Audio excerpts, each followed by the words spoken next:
কি বাঙালি রেডি তো? এখন গরমের সময় টক ডাল খাওয়ার জন্য।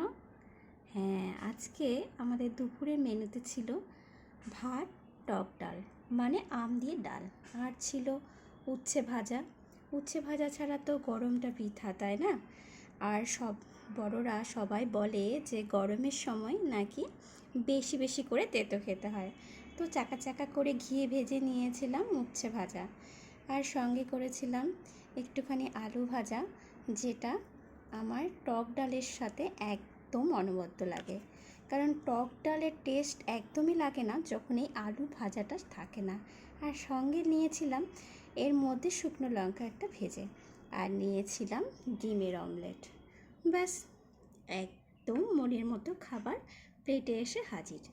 মানে আমি নিজেই হাজির করে নিলাম। কে আর দেবে বলো? বড় হলে সব সময় নিজেকেই করে নিতে হয়।